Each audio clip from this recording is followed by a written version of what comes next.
અને દરેકે પોતાની શ્રદ્ધા રૂપી જેટલા પણ પુષ્પો હતા એ પુષ્પો શ્રી હરિના ચરણ કમલની અંદર સમર્પિત કર્યા સાહેબ. બાપ જે અવળા માર્ગની અંદર આખી જિંદગીની અંદર ચાલેલો છે, એક વખત જો ખરેખર ભાગવતની કથા છે શ્રવણ કરે ને તો તેનાથી મુક્ત થઈ જાય સાહેબ. પાપી હોય, ક્રોધી હોય, લુચ્ચો હોય, નફટ હોય, માતા પિતાનો ગુરુનો દ્રોહ કરનારો હોય, એવો વ્યક્તિ પણ પોતાના જીવનની અંદર એક વખત શ્રદ્ધાથી મારા દ્વારિકા નાથ રૂપી આ ગ્રંથનું સંસ્મરણ કરે ને સાહેબ, જીવનની તમામ પ્રકારની બેડીઓ છે, તમામ પ્રકારના બંધનો છે, તૂટી જાય સાહેબ.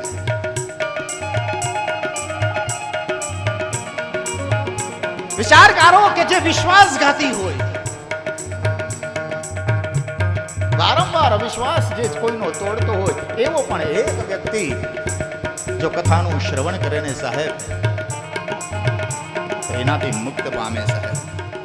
કુટિલ હોય, ક્રોધી હોય, કામી હોય, ભોગી હોય, જેને પૈસાને જ મહત્વ આપ્યું છે અને આખો દિવસ પૈસાની પાછળ પાછળ પાછળ પાછળ અને પાછળ જ દોડ્યો છે, એવો સેલ્ફિશ વ્યક્તિ પણ જો એક વખત આવી અને ભગવાનના ચરણ કમલની અંદર બિરાજિત થઈ અને શ્રીમદ ભાગવતની કથા છે શ્રવણ કરે ને સાહેબ તે મુક્ત થાય. આવી કથા છે સાહેબ. પરબ્રહ્મા પરમાત્માનો જય જયકાર કર્યો. બોલીએ શ્રી દ્વારિકા.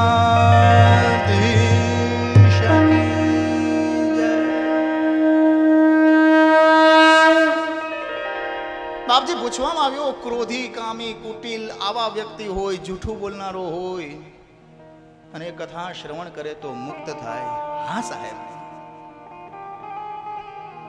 કેવી રીતે મુક્ત થાય? તો સાંભળો ભાવિકો, પ્રાચીન સમયની અંદર એક તુંગભદ્રા નામની નદી હતી અને આ નદીના કિનારે એક અનુપમ નગર. આ નગરની અંદર વેદજ્ઞ તમામ પ્રકારના વેદના મંત્રોને જાણનારો એક પવિત્ર ભૂદેવ જેને કહેવામાં આવે, દ્વિજ જેને કહેવામાં આવે, બ્રાહ્મણ જેને કહેવામાં આવે, એવો આત્મદેવ નામનો બ્રાહ્મણ છે રહેતો હતો. સવારના સમયની અંદર દેવ દર્શન કરવા જાય, સાધુ સંતોને, પોતાના જેવા ભૂદેવોને દાન દક્ષિણા આપે, સત્કર્મ કરે, કોઈ ભૂખ્યો હોય, ઘરે આવી ચડ્યો હોય તો એને ભોજન આપે.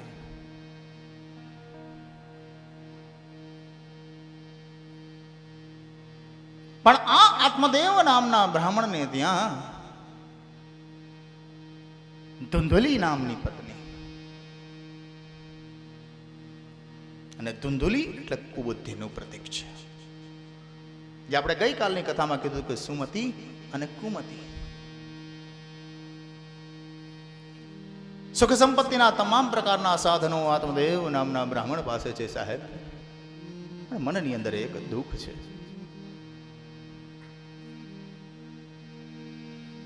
મારા શ્રી હરિનારાયણની હું આટલી આટલી સેવા કરું છું, મારા પ્રભુનું આટલું હું પૂજન કરું છું, દેવ દર્શન કરું છું, ગીતાના પાઠો કરું છું, વારંવાર ઈશ્વરનું યજન કરું છું. બાપ, મનની અંદર એક દુઃખ છે.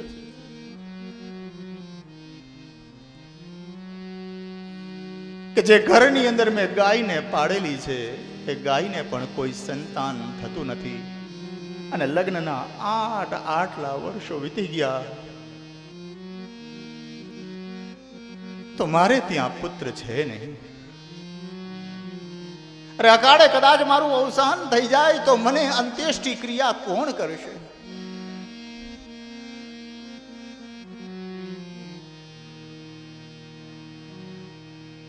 કોણ મારા દેહને જેને કહી શકાય કે અગ્નિદાહ આપશે? બાપ,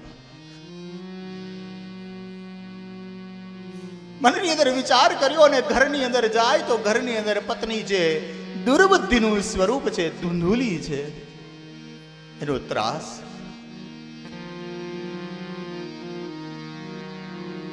આત્મદેવ નામના બ્રાહ્મણે મંદિર અને મઠોની અંદર પોતાનું જીવન જીવવાનું પસાર કર્યું. બાપ, કારણ કે જે ગુંદુલી આ ઘરની અંદર કંકાસ માંડે છે, ઝઘડો કરે છે, એ ઝઘડાથી કંટાળેલો આત્મદેવ નામનો બ્રાહ્મણ અને કુબુદ્ધિ, એના અલગ અલગ પ્રકારના 9 દોષ ભાગવતજીની અંદર બતાવ્યા છે સાહેબ. આ 9 માંથી એક પણ દોષ આપણામાં હોય ને તો સમજી લેજો કે આપણે પણ ધૂંધુલી છે. આ કુબુદ્ધિના 9 દોષ બતાવવામાં આવ્યા. આ 9 દોષની અંદર સૌથી પહેલો દોષ છે સ્વવાક્ય સ્થાપિકા. પોતાના જીવનની અંદર જે પોતાનું જ કહ્યું કરાવે એ ધૂંધુલી છે સાહેબ. સ્વવાક્ય સ્થાપિકા, પોતાનું કહ્યું કરાવે. એ જાણે છે કે આ વાત યોગ્ય નથી, પણ પોતાના જેને કહી શકાય મુખમાંથી વાણી નીકળી ગઈ છે અને એનું કહ્યું થવું જ જોઈએ એ બાબત જ્યાં સ્પષ્ટપણે પોતે રજૂ કરે એ ધૂંધુલી છે સાહેબ. બીજા નંબરની અંદર સુંદરી. વિવિધ પરિવેશો, વિવિધ વેશ ધારણ કરે. સુંદરતાની અંદર એને ખૂબ જ રસ હોય સાહેબ. નવા નવા સ્વરૂપને બતાવે, અવનવા રૂપોને સ્વરૂપોને ધારણ કરે સાહેબ. ત્રીજા નંબરનો દોષ બતાવવામાં આવ્યો સુકુલોપલવા, પોતાના કુળના અભિમાન વાળી સાહેબ.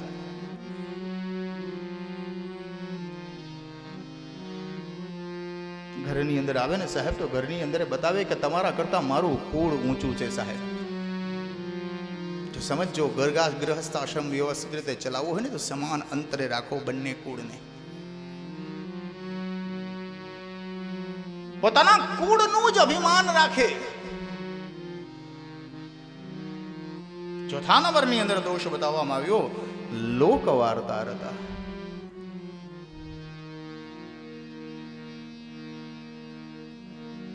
વિચારજો, લૌકિક વાતોની અંદર, પ્રપંચ વાતોની અંદર જેને રસ હોય ને સાહેબ,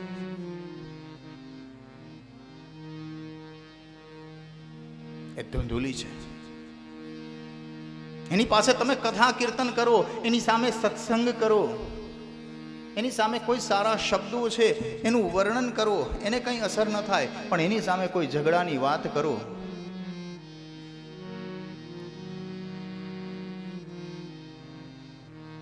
ડાઈમાસીના ઘરની અંદર આજે બે જણા છે, ઝઘડિયા હતા. આ વાત જો કોઈ ત્રીજી વ્યક્તિ સાંભળે ને મન આનંદિત થઈ જાય એટલે સમજી લેજો કે એ ધૂંધુલી છે.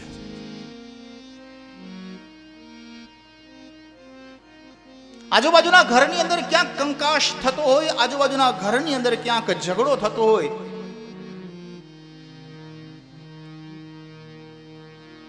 અને એમાં એને જેને વધુ ને વધુ ઇન્ટરેસ્ટ હોય, so I think he or she is ધૂંધુલી.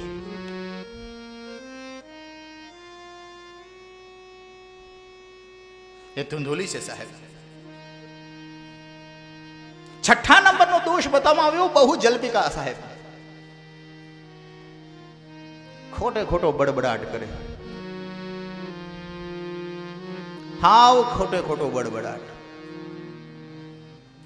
શરૂ થઈ જાય, સ્વિચ ખાલી ઓન કરો ને સાહેબ,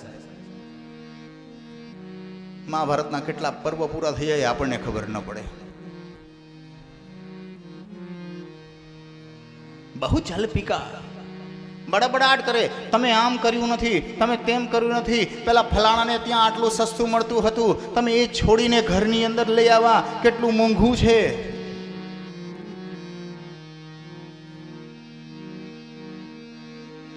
ને એમાંય ભલે જ ભૂલે ચૂકે એના કોઈ ને કોઈ માવતર વાળાનું નામ લેવાઈ ગયું ને સાહેબ, કોઈ તીર્થ સ્થાનની અંદર જઈ અને કોઈ આશ્રમ ગોતી આપણે સંન્યાસી થવાનો વારો આવે. બહુ જલ્પિકા સાહેબ. સુરાચ ગૃહેશુ આસક્તા. બહુ મહત્વનો દોષ બતાવ્યો છે. મદિરા પાન કરતી હોય, દારૂ પીતી હોય, શહેરોમાં એને કહેવામાં આવે kitty party. Am I right? અમારા શહેરની અંદર રહેનારા છે, અમારા ભાઈના જેને કહી શકાય સહધર્મિણી કિટ્ટી પાર્ટીની અંદર જાય સાહેબ. સાચું હકીકત છે સાહેબ. ફુરસતનો સમય મળ્યો નથી અમીરોને, પૈસાદારોના. એક ફેશન જેને કહી શકાય. પગમાં સેન્ડલ હોય ઊંચી ઊંચી એડીના હોય કે નહીં? એ બિચારી એડી મૂંઝાતી હશે કે આટલું વજન, આટલું વજન આવે છે તો કેટલી સહન શક્તિ. પગમાં સેન્ડલ, હોઠે લાલી, અને મારી મેડમ છે શોપિંગ કરવા ચાલી સાહેબ. જ્યારે ફુરસતનો સમય મળે આટલું મોટું પર્સ છે લટકાવેલું હોય.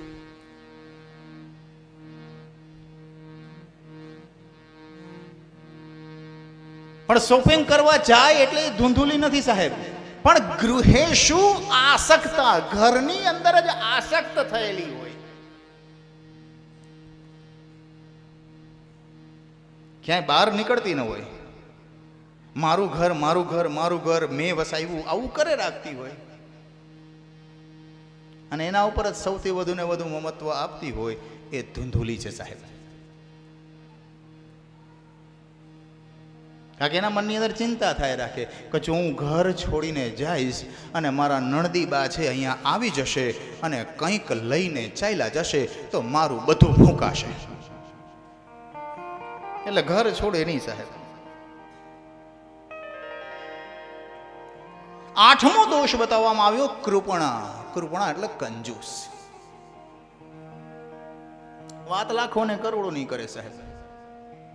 અમે આમ ને અમે તેમ ને,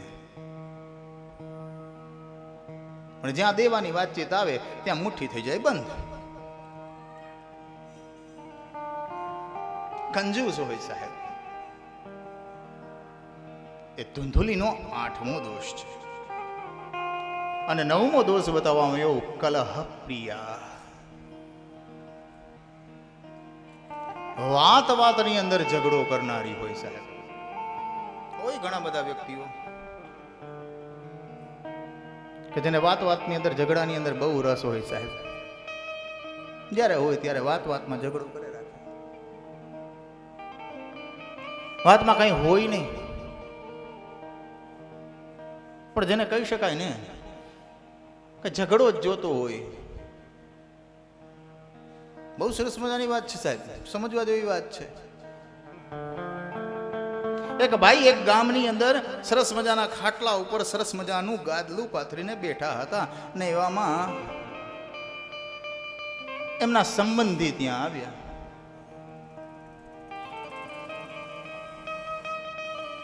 એ સંબંધી આવ્યા એટલે અતિથિ દેવો ભવ સાહેબ, આપણો મહેમાન કહેવાય. આપણે ઉઠીને આપણે આવકારો આપીએ. ખાટલામાં 2 માણસ બેહી શકે એટલી જગ્યા હતી. એટલે પેલા ભાઈ ઊભા થઈ અને આવકારો આપ્યો કે ભાઈ બે મારી બાજુમાં બે. પણ પેલો ભાઈ કદાચ ધૂંધુલી જેવો હશે અને એણે કીધું કે બાપા વાત તો સાચી છે, તમે બેહવા માટેનો આવકારો મને આપો છો, પણ તમે જે ખાટલા ઉપર બેઠા છો એ ખાટલા ઉપર આવીને હું બેહી જાઉં તો તમે શું કરો? પેલા કીધું મારો મહેમાન છો સાહેબ, તને ખાટલો ગમતો હોય તો તને ખાટલા ઉપર તો બેહાણું, પણ ખાટલા ઉપરની જે ગાદલી છે હું લઈ લઉં ને નીચે પાથરીને બેસી જાઉં. એમ બાપા? હા, પણ એ ગાદલી ઉપર આવીને હું બેસી જાઉં તો તું હું કર? ભાઈ મારો પ્રાણ પ્રિય છો તું. એ ગાદલી ગોદડી તને આપી દઉં ને હું જમીન ઉપર બેસી જાઉં. પણ એમ નહીં બાપા, કદાચ મારું મન એમ થાય કે મારે પણ જમીન ઉપર બેસવું છે તો હું કરું, હું જગ્યા છે એ થોડીક દૂર હટી જાઉં.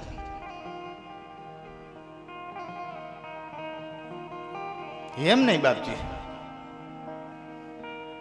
તો પેલા સજ્જને કીધું કે આ જમીનની અંદર હું ખાડો કરીને બેસી જાઉં. પણ ચંચળતા જેનો સ્વભાવ છે એવો વ્યક્તિ સાહેબ, વિચાર કર્યો, જેનામાં ચંચળતા છે એને તરતો તરત કીધું કે ખાડાની અંદર આવીને હું બેસી જાઉં તો તમે શું કરો?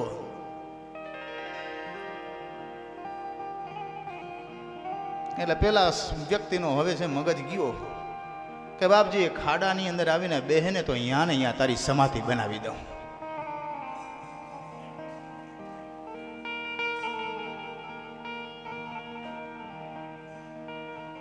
કલહ પ્રિયા સાહેબ, ઝઘડો જેને જોઈએ છે, ખાવાનું પચે નહીં, એ ધૂંધુલી છે સાહેબ, યાદ રાખજો. ભાગવતજીની અંદર ધૂંધુલીના 9 દોષ બતાવવામાં આવ્યા.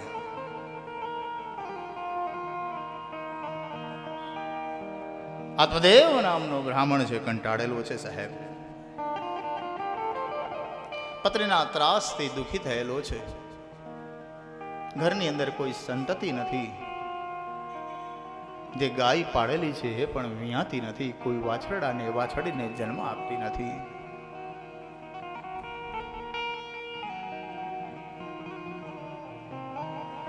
મન દુખી, આત્મહત્યા કરવાની તૈયારી કરે, કોઈ નદીના કિનારે જાય અને જ્યાં પોતાના દેહને એ નદીની અંદર પધરાવી દેવાનો વિચાર કરે ને બરોબર ત્યાં એક સંત જોયા, એમના ચરણ કમલ પકડ્યા કે બાપ, મારા પ્રભુની કૃપાથી મારા ઘરની અંદર તમામ પ્રકારની સંપત્તિ છે, પણ મન દુખી છે, મારે કોઈ સંતતિ નથી. બાપજી કોઈને કોઈ પ્રકારનો એવો આશીર્વાદ આપો કે મારે ઘેર પુત્રની ઉત્પત્તિ થાય. અને સંત બહુ દયાળુ સાહેબ,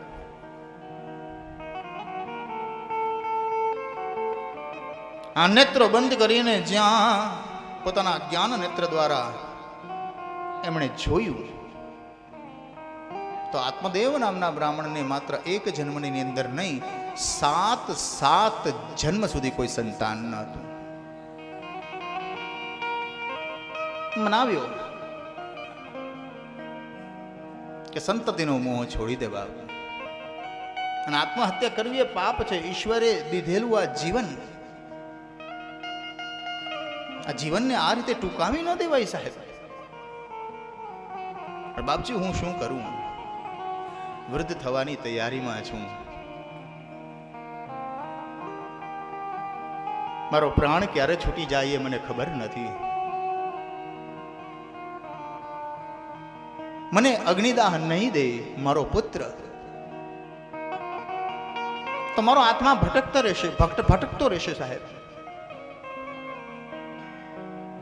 આપ કોઈ ને કોઈ સંજોગોની અંદર દયાળુ છો અને આશીર્વચન આપો, મારે ઘેર પુત્રની ઉત્પત્તિ થાય.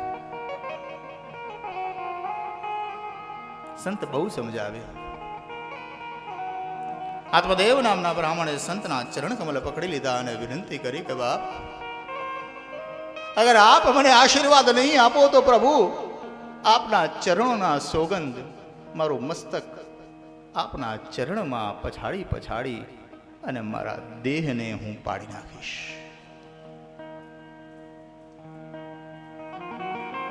ત્યારે સંતે પોતાની કોથળીમાંથી એક જ ને કહી શકાય થેલીમાંથી એક ફળ લીધું અને આત્મદેવ નામના બ્રાહ્મણને આપ્યું કે બાપ,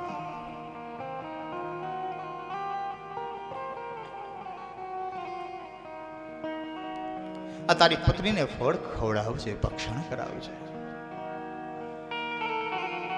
બહુ રાજી થયો આત્મદેવ, સંતના ચરણ કમલની અંદર વંદના કરી સાહેબ, અને દોડતો દોડતો આનંદમાં ને આનંદમાં આવી અને પોતાની પત્નીને કહ્યું કે દેવી, મને એક સંત મળ્યા હતા અને સંત દ્વારા આ ફળ છે મળેલું છે. તમે આ ફળને ખાશો તો આપણે ત્યાં સંતતિ ચોક્કસ થશે, પુત્રનો જન્મ ચોક્કસ થશે. પણ ધુંધુલી એટલે કુબુદ્ધિનું પ્રતીક સાહેબ. પતિના હાથમાંથી એને ફળ લીધું અને કહ્યું કે નાથ આપ ચિંતા ન કરો, મારો યોગ્ય સમય થશે ત્યારે હું આ ફળ છે ભક્ષણ કરીશ. પણ વિચાર કરવા લાગ્યો ધુંધુલી, જો આ ફળ ખાઉં અને સંતના આશીર્વાદે મને જો ગર્વ રહી જાય ને સાહેબ, તો મારું વજન વધી જાય અને ગામની અંદર કોઈ ચોર લૂંટારા આવે અને ગામ લૂંટાતું હોય અને ગામના તમામ માણસો છે એ દોડીને ભાગી જતા હોય, તો હું તો ગર્ભીણી વધુ વજનવાળી કેમ દોડીશ? અને કદાચ દોડવાનો પ્રયત્ન કરું ને દોડતા દોડતા હું પડી જાઉં, આખડી જાઉં અને મૃત્યુ પામી જાઉં, તો મારી નણંદને તો લીલા લેર થઈ જશે.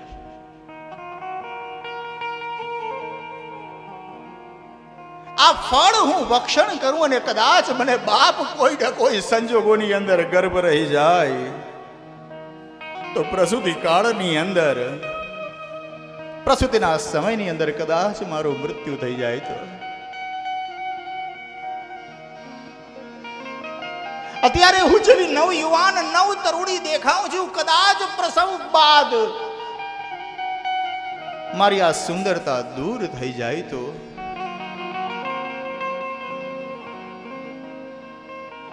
એ જે ફળ હતું આટલો વિચાર કરી અને આંગણામાં બાંધેલી જે ગાય હતી અને ગાયને ખવડાવી દીધું સાહેબ. સંતનો આશીર્વાદ છે સાહેબ, એ ગાય ગર્ભવતી બની સાહેબ. અને ખરેખર હકીકતની અંદર જ્યારે આત્મદેવ નામના બ્રાહ્મણે પૂછ્યું કે દેવી આપે ફળ આરોગ્ય, ત્યારે ધુંધુલી કહ્યું હા ના, પેટની અંદર પાટા પીંડા છે બાંધ્યા ને ગર્ભિણીનું સ્વરૂપ ધારણ કર્યું છે સાહેબ. મુંજાણી પોતાની બહેન પાસે આવી અને બહેનને આપવીતી કઈ સંભળાવી.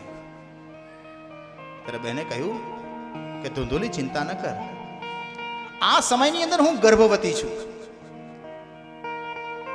તું ગર્ભવતી હોવાનું નાટક કર, જ્યારે મારો પ્રસવ થશે ત્યારે હું મારું બાળક તને આપી દઈશ, એના બદલાની અંદર તું મારા પતિને થોડું ધન આપી દેજે અને જ્યાં પ્રસવ થવાની તૈયારી હશે તારા પતિને કહેજે મારા ઘરની અંદર છે એ તને રહેવા માટે મોકલે. સમય પસાર થવા લાગ્યો સાહેબ. સંતના આશીર્વાદથી જે ગાય ગર્ભવતી બની હતી, એ ગર્ભવતી ગાયનો પ્રસવ કાળ આવ્યો, એક બાળકને જન્મ આપ્યો છે.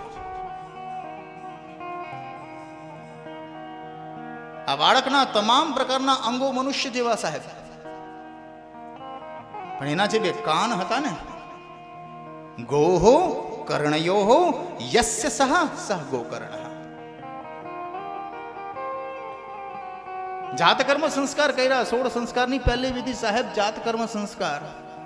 આત્મદેવ નામનો બ્રાહ્મણ બહુ રાજી થઈ ગયો કે ગાયે કોઈ વાછરડીની જગ્યાએ એક સરસ મજાના સુંદર બાળકને જન્મ આપ્યો. એના નામકરણ સંસ્કાર કરવામાં આવ્યા. ગાય જેવા જેના કાન હતા એ ગોકર્ણજી થયા. આ બાજુ જેને કહી શકાય ધુંધુલી પણ ગર્ભવતી હોવાનું નાટક છે કરતી કરતી પોતાની બહેનને ત્યાં રહેવા માટે ગઈ. ધુંધુલીની બહેને એક બાળકને જન્મ આપ્યો, એના પતિને ધન છે આપ્યું અને ધુંધુલીએ એ બાળકને પોતાની પાસે રાખ્યો. એ ધુંધુલીનો પુત્ર હોવાથી એ ધુંધુકારી બન્યો. સમય જે પસાર થવા લાગ્યો, બંને બાળકો ધીરે ધીરે ધીરે ધીરે ધીરે ધીરે મોટા થવા લાગ્યા. ગોકર્ણજી મહારાજ પંડિત બન્યા, જ્ઞાની બન્યા, વેદાંગનો અભ્યાસ કરનારા બન્યા. જ્યારે ધુંધુકારી અવળે માર્ગે ચાલનારો બન્યો. સાહેબ, સ્નાનાદિ કર્મ કરવાનું ધુંધુકારીએ બંધ કરી દીધું. નાના નાના બાળકોને કૂવાની અંદર ફેંકી દે. વ્યભિચાર કરવા લાગ્યો. શવ ઉપર રાખેલું જે અન્ન હોય એ અન્ન છે ભક્ષણ કરવા લાગ્યો. વેશ્યાઓના સંઘની અંદર રહેવા લાગ્યો. મહેનતથી જેટલી પણ સંપત્તિ આત્મદેવ નામના બ્રાહ્મણે કમાયેલી હતી એ તમામ પ્રકારની સંપત્તિ આ ધંધુકારી વેડફવા લાગ્યો. મદિરાની અંદર આસક્ત થઈ કુલટાઓનો સંગ કરી અને ઘર ઘરની અંદર ચોરી કરી પોતાનું અને એની સાથે રહેનારી કુલટાઓનું ગુજરાન ચલાવવા લાગ્યો. આત્મદેવ નામના બ્રાહ્મણ છે દુઃખી થયા. સાહેબ, કે પ્રભુની કૃપાથી એક જ દેવ જેવો દીકરો મેં માંગેલો હતો કે જે મારા સારા અંતિમ સંસ્કાર કરી શકે, પણ આ તો મારો પુત્ર નથી, આ તો મારો કુપુત્ર છે. વૃદ્ધ થયેલો છું, મૃત્યુ નિકટ છે, કરું શું? લૌકિક વિચારોની અંદર આત્મદેવ નામનો બ્રાહ્મણ ફસાયેલો છે. ગોકર્ણજી પાસે આવે, ચોધાર આંસુએ રડતા રડતા આત્મદેવ નામના બ્રાહ્મણ કહેવા લાગ્યા કે બેટા, મેં જેટલું ધુંધુકારીને માન અને સન્માન આપ્યું એટલું તને માન સન્માન આપ્યું નથી, પણ મારા જીવનની અંતિમ વેળાએ આટલો હું દુઃખી છું. ત્યારે ગોકર્ણજી મહારાજ પોતાના પિતાને ઉપદેશ આપે છે. સાહેબ, ભાગવતની સમાધિ ભાષાની અંદર આ ઉપદેશ ગ્રહણ કરવા જેવો છે. જ્યારે આપણે વૃદ્ધ થઈ જતા હોય એમ લાગે કે હવે ક્યારે ને ક્યાંય આપણું પ્રાણ ખંખેરું ઉડવાનું છે, ત્યારે આ ઉપદેશ ખરેખર સમજવા જેવો છે. ધર્મં ભજસ્વ સતતમ ત્યજ લોક ધર્મં સેવસ્ય સાધુ પુરુષાય જહિ કામ તૃષ્ણા. હે બાપ,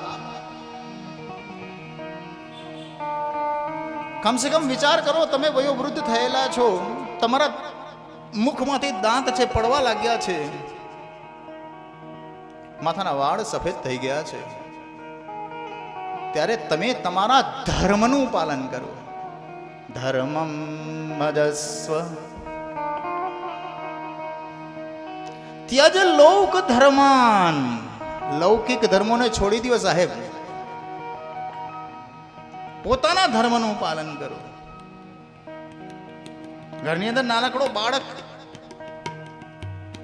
ખાધું ન હોય, પિતાને દાદાને ચિંતા થાય, 100%ની વાત છે સાહેબ.